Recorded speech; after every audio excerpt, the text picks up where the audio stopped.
നമസ്കാരം. പ്രധാന വാർത്തകൾ.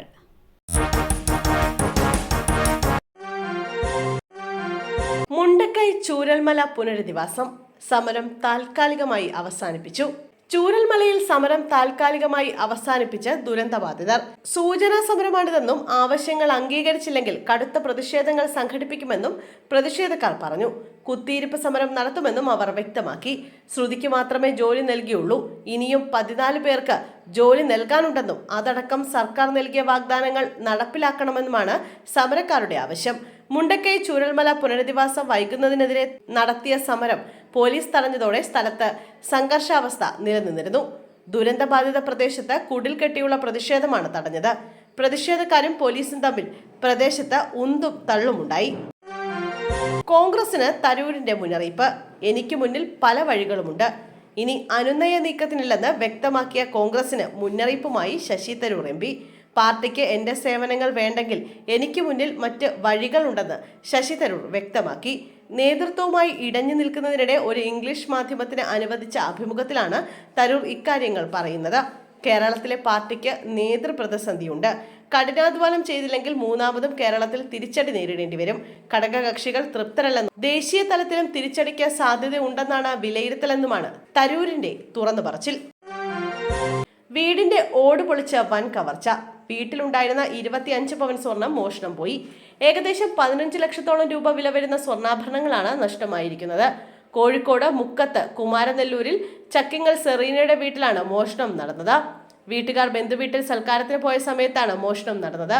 അതിവിദഗ്ധമായി വീടിന്റെ ഓട് പൊളിച്ചാണ് കള്ളൻ അകത്ത് കയറിയത്. വീട്ടുകാർക്ക് ബന്ധുവിനെ സംശയമുള്ളതായി പോലീസിനോട് പറഞ്ഞു. പോലീസ് സ്ഥലത്തെത്തി അന്വേഷണം ആരംഭിച്ചു. ട്രാക്കിൽ പോസ്റ്റ് ഇട്ടത് അട്ടിമറിക്കണമെന്ന ഉദ്ദേശത്തോടുകൂടി പ്രതികളുടെ വാദം തള്ളി പോലീസ്. കൊല്ലം കുണ്ടറയിൽ റെയിൽവേ ട്രാക്കിൽ ടെലിഫോൺ പോസ്റ്റ് ഇട്ടത് അട്ടിമറിക്കണമെന്ന ഉദ്ദേശത്തോടു കൂടിയെന്ന് FIR. മദ്യലഹരിയിലായിരുന്നു എന്ന പ്രതികളുടെ വാദം പോലീസ് തള്ളി. പ്രതികളെ റെയിൽവേ ട്രാക്കിൽ എത്തിച്ച് അന്വേഷണ സംഘം തെളിവെടുപ്പ് നടത്തി. പെരുമ്പുഴ സ്വദേശി അരുൺ, കുണ്ടറ സ്വദേശി രാജേഷ് എന്നിവരാണ് കേസിലെ പ്രതികൾ. ഇരുവരും നിരവധി ക്രിമിനൽ കേസുകളിലെ പ്രതികളെന്ന് പോലീസ് പറഞ്ഞു.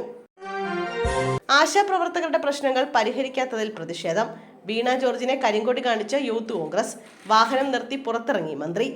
പത്തനംതിട്ട റാന്നിയിൽ വെച്ചാണ് ഔദ്യോഗിക പരിപാടി കഴിഞ്ഞ് മടങ്ങിയ മന്ത്രിയെ കരിങ്കൊടി കാണിച്ചത്. ആശാപ്രവർത്തകരുടെ പ്രശ്നങ്ങൾ പരിഹരിക്കാത്തതിൽ ആയിരുന്നു പ്രതിഷേധം കണ്ട വാഹനം നിർത്തി മന്ത്രി പുറത്തിറങ്ങി. നടുറോഡിൽ മന്ത്രിയും യൂത്ത് കോൺഗ്രസ് പ്രവർത്തകരും തമ്മിൽ വാഗ്വാദമുണ്ടായി. പിന്നീട് യൂത്ത് കോൺഗ്രസ് പ്രവർത്തകരെ പോലീസ് അറസ്റ്റ് ചെയ്ത് നീക്കി. ചേർത്തലയിൽ അംഗൻവാടി ടീച്ചറും ഹെൽപ്പറും തമ്മിൽ ഏറ്റുമുട്ടി. അംഗൻവാടിക്കുള്ളിലും പുറത്തു വെച്ചുമാണ് ഇരുവരും തമ്മിൽ വാക്കേറ്റമുണ്ടായതും തമ്മിൽ തല്ലിൽ കലാശിച്ചതും. ഇരുവരുടെയും അടിപിടി കണ്ട് അംഗൻവാടി കുട്ടികൾ പരിഭ്രാന്തിയിലായി. ഓടിക്കൂടിയ അയൽവാസികൾ ഇടപെട്ടാണ് ഇരുവരെയും പിന്തിരിപ്പിച്ചത്. കടക്കരപ്പള്ളി പഞ്ചായത്ത് 8-ാം വാർഡ് കൈതക്കാട് അംഗനവാടിയിലെ അധ്യാപികയായ കണ്ടത്തിപ്പറമ്പിൽ ഗീതയും ഹെൽപ്പർ 8-ാം വാർഡ് സപ്ന നിലയത്തിൽ സജിനിയുമാണ് തമ്മിലടിച്ചത്. അടിപിടിയിൽ ഇരുവർക്കും കാര്യമായ പരിക്കുകൾ പറ്റി. ദേഹാസ്വാസത്തെ തുടർന്ന് ഗീതയെ ചേർത്തല താലൂക്ക് ആശുപത്രിയിൽ പ്രവേശിപ്പിച്ചു. കുറെ നാളുകളായി അംഗൻവാടിയിൽ കുട്ടികൾക്ക് നൽകുവാൻ സൂക്ഷിച്ചിരുന്ന ഭക്ഷ്യവസ്തുക്കൾ കാണാതെ വന്നതോടെയാണ് പ്രശ്നങ്ങൾക്ക് തുടക്കമാകുന്നത്. കേന്ദ്ര ഏജൻസി ഉദ്യോഗസ്ഥരെന്ന വ്യാജേന വാഹനയാത്രക്കാരെ ലക്ഷ്യമിട്ട് കവർച്ചാ സംഘം. പിടിയിലായവരിൽ കായംകുളം സ്വദേശിയും. പാലക്കാട് ഹൈവേ കേന്ദ്രീകരിച്ച വാഹനയാത്രക്കാരെ ലക്ഷ്യമിട്ട് കവർച്ച നടത്തുന്ന സംഘം പിടിയിൽ. പാലക്കാട് പുതുശ്ശേരിക്ക് സമീപം കുരുടിക്കാട് വെച്ചാണ് 4-അംഗ സംഘം പിടിയിലായത്. കേന്ദ്ര ഏജൻസി ഉദ്യോഗസ്ഥരെന്ന വ്യാജേനയാണ് ഇവർ ഹൈവേയിൽ വെച്ച വാഹനയാത്രക്കാരെ കവർച്ചയ്ക്കിരയാക്കാൻ ശ്രമിച്ചത്.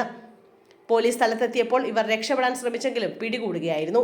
കണ്ണൂർ സ്വദേശിയായ ഡ്രൈവർ ഓടി രക്ഷപ്പെട്ടതായി പോലീസ് പറഞ്ഞു.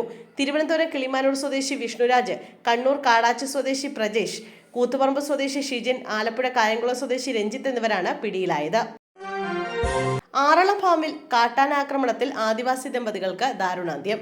13-ാം ബ്ലോക്കിലെ വെള്ളി, ഭാര്യ ലീല എന്നിവരാണ് മരിച്ചത്. കശുവണ്ടി ശേഖരിക്കുന്നതിനിടെ ആന ഇരുവരെയും ചവിട്ടിക്കൊല്ലുകയായിരുന്നു. വൈകിട്ടോടെയാണ് സംഭവം. ഇരുവരും സ്ഥലത്ത് വെച്ച് തന്നെ മരിച്ചു.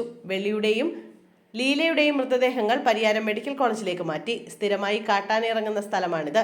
കാട്ടാനകൾ തമ്പടിക്കുന്ന മേഖലയുമാണ്. നേരത്തെയും പ്രദേശത്ത് കാട്ടാനാക്രമണം ഉണ്ടായിട്ടുണ്ട്. കഴിഞ്ഞ 6 വർഷത്തിനിടെ 11 പേർക്ക് ഇവിടെ കാട്ടാനയുടെ ആക്രമണത്തിൽ ജീവൻ നഷ്ടമായി.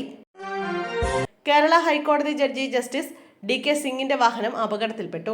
ഉത്തർപ്രദേശിലെ ലക്നൌവിലെ സുൽത്താൻപൂർ റോഡിൽ വെച്ചാണ് അപകടമുണ്ടായത്. സമാജ്വാദി പാർട്ടി MLA രാകേഷ് സിംഗിന്റെ വാഹനവ്യൂഹത്തിലെ വാഹനവുമായി ജസ്റ്റിസ് DK സിംഗ് സഞ്ചരിച്ച കാർ കൂട്ടിയിടിക്കുകയായിരുന്നു. ജസ്റ്റിസ് DK സിംഗിന് കാര്യമായ പരിക്കുകളില്ലെന്ന് ഉത്തർപ്രദേശ് പോലീസ് പറഞ്ഞു. അതേസമയം വാഹനങ്ങളിൽ ഉണ്ടായിരുന്ന ചില പോലീസുകാർക്ക് പരിക്കേറ്റിട്ടുണ്ട്. ഇവരെ ആശുപത്രിയിൽ പ്രവേശിപ്പിച്ചിരിക്കുകയാണ്. സംഭവത്തെക്കുറിച്ച് ഉത്തർപ്രദേശ് പോലീസ് വിശദമായ അന്വേഷണം ആരംഭിച്ചു. VP സുഹ്റയെ കസ്റ്റഡിയിലെടുത്ത് വിട്ടയച്ചു. ഇടപെട്ട് കേന്ദ്രമന്ത്രി സുരേഷ് ഗോപി. അനന്തരസ്വത്തിൽ മുസ്ലിം പുരുഷന് തുല്യമായ അവകാശം മുസ്ലിം സ്ത്രീക്കും അനുവദിച്ചു കിട്ടുന്നതുവരെ ദില്ലി ജന്തർ മന്ദറിൽ ആരംഭിച്ച നിരാഹാര സമരം താൽക്കാലികമായി അവസാനിപ്പിച്ച് VP സുഹ്റ. ഇന്ന് രാവിലെയാണ് മരണം വരെ നിരാഹാര സമരം നടത്തുമെന്ന് പ്രഖ്യാപിച്ചുകൊണ്ട് VP സുഹ്റ ജന്തർ മന്ദറിലെത്തിയത്. വൈകിട്ടോടെ VP സുഹ്റയെ ദില്ലി പോലീസ് കസ്റ്റഡിയിലെടുത്തു. തുടർന്ന് സ്റ്റേഷനിൽ എത്തിച്ച ശേഷം ജാമ്യത്തിൽ വിട്ടയക്കുകയായിരുന്നു. അനുവദിച്ചതിലും കൂടുതൽ സമയം സമരം തുടർന്ന സാഹചര്യത്തിലാണ് അറസ്റ്റ് ചെയ്ത് നീക്കിയതെന്നാണ് പോലീസ് പറയുന്നത്. VP സുഹ്റയുമായി കേന്ദ്രമന്ത്രി സുരേഷ് ഗോപി സംസാരിച്ചു. വിഷയത്തിൽ ആവശ്യമായ ഇടപെടൽ നടത്താമെന്നും കേന്ദ്രമന്ത്രിമാരെ കാണാൻ സുരേഷ് ഗോപി സഹായം വാഗ്ദാനം ചെയ്തുവെന്നും VP സുഹ്റ പറഞ്ഞു.